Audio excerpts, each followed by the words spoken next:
মোহতারাম হাজিরিন, মোট কথাই সমাজ সংস্কারে কওমি মাদ্রাসার অবদান অপরিসীম।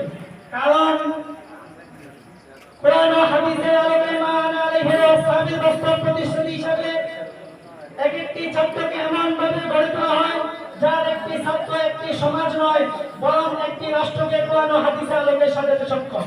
সে দেখুন দর্শের ময়দানে আল্লামা আজিজুল হক রহমতুল্লাহি আলাইহি, ডক্টর করিম তাসাউফের ময়দানে আল্লামা শামসুল হক ফরিদপুরি রহমতুল্লাহি আলাইহি, আল্লামা আশরাফ আলী থানভী রহমতুল্লাহি আলাইহি এবং আল্লামা শাহ সিদ্দিক আহমদ ইসলামপুরি রহমতুল্লাহি আলাইহি, যারা তার বাস্তব দৃষ্টান্ত।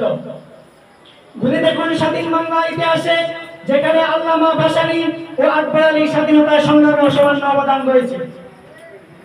মোহতারাম হাজিরিন, মোট কথায় সমাজ সংস্কারে কওমি মাদ্রাসার অসামান্য অবদান থাকা সত্ত্বেও একদল ইসলাম বিদ্বেষী পশ্চিমাচার দালাল যারা কিনা এই কওমি মাদ্রাসাগুলোকে ধ্বংসের পায়ে তাড়া করছে, আমি তাদেরকে হুঁশিয়ার করে বলতে চাই, এখনো সময় আছে ওলামায়ে কেরামের বিরোধিতা ছেড়ে সঠিক পথে ফিরে আসো।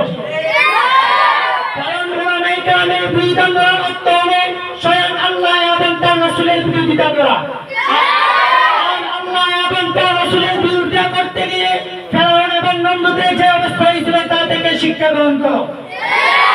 অন্যথায় এদেশে ওলামায়ে কেরাম জীবিত থাকতে তোমরা আল্লাহ এবং তার রাসূলের বিরোধিতা করবে আর তারা নিশ্চুপের সঙ্গে ভূমিকা পালন করবে, তা কখনো সম্ভব নয়। প্রয়োজনে যুদ্ধ কায়েম হবে, প্রয়োজনে আরেকবার যুদ্ধ কায়েম হবে, তবুও তোমাদের মতো নাস্তিকদের কাছে পীরের চ্যালেঞ্জে ছেড়ে দিব না।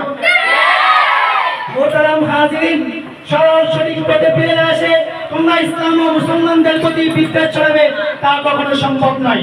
এখনো সময় আছে, আমি তোমাদেরকে হুঁশিয়ার করে বলতে চাই, এদেশের ওলামায়ে কেরাম জীবিত থাকতে তোমরা আল্লাহ এবং তার রাসূলের বিরোধিতা করবে, তা কখনো সম্ভব নয়। এটা আল্লামা শাহ জুনাইদ বর্মগনির মাটি, এটা আল্লামা শাহ মহিবুল্লাহ বর্মগনির মাটি, এটা শাইখুল ইসলাম আল্লামা মামুনুল হক সাহেবের মাটি, এটা আল্লামা শাহ সিদ্দিক আহমদ রহমতুল্লাহ আলাইহির মাটি। এই মাটি থেকে তোমাদের মতো নাস্তিকদেরকে আমরা অতি শীঘ্রই শায়েস্তা করব ইনশাআল্লাহ। নাসরুল মিনাল্লাহি ওয়া ফাতহুন করিব ওয়া বাশশিরিল মুমিনিন। আসসালামু আলাইকুম।